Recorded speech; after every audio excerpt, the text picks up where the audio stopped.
Cable బిల్లా ఎంత? 400 sir. Phone pay ఉందా? Scanner ఉంది మ్యామ్. అదే మీ ఆవిడ సంపాదిస్తుంటారు, మీరు వంట చేసి పెడుతుంటారు, అంతేగా? డబ్బులు కావాలా క్లారిటీ కావాలా? డబ్బులే కావాలి. మా ఇంట్లో సంపాదించేది ఆయన, వంట చేసేది నేను. క్లారిటీ కూడా ఇచ్చాను కదా. ఇంకొకటి, ల్యాప్టాప్ ముందు కూర్చోగానే ఏదో వర్క్ ఫ్రం హోమ్ చేసేస్తున్నాను అనుకుంటున్నావేమో. యూట్యూబ్ లో కొత్త రెసిపీస్ చూస్తున్నాను. ఓకే?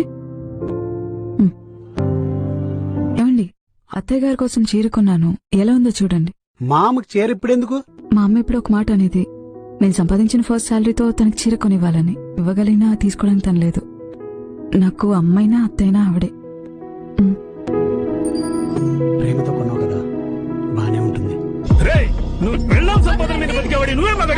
ఆయన మా ఇంటికి వచ్చి రామగుడి మీద అరుస్తావేంటి నువ్వు? నీళ్ళ నాకు నీ మీద హక్కులున్నాయి. నేను చెప్పినట్టు నువ్వు వినాలి. అలా అయితే మా అమ్మ కూడా వాళ్ళ కనవాళ్ళు చెప్పినట్టు చేయాలి కదా. నువ్వెందుకు దాన్ని కంట్రోల్ చేస్తున్నావు? నీకు నచ్చినట్టు మీ ఆవిడ ఉంటున్నప్పుడు మా ఆయనకు నచ్చినట్టు నేనుంటే తప్పేంటి? మీరెప్పుడైనా మీ అబ్బాయిని నువ్వేమవ్వాలనుకుంటున్నావురా అని అడిగారా? బలవంతంగా చేప నీళ్ళ మీద పడేసేయమంటే ఏమెత్తుంది మావయ్య? ఆయన కూడా అంతే. పాప మావయ్య, ఆయనకి ఇష్టం లేని పని చేయలేక, అది మీతో చెప్పలేక సతమతం అయిపోతున్నారు. పిల్లల ఇష్టాల్ని తెలుసుకోపోయినా పర్లేదు, కానీ మీ ఇష్టాల్ని పిల్లల మీద రుద్దదు మావయ్య.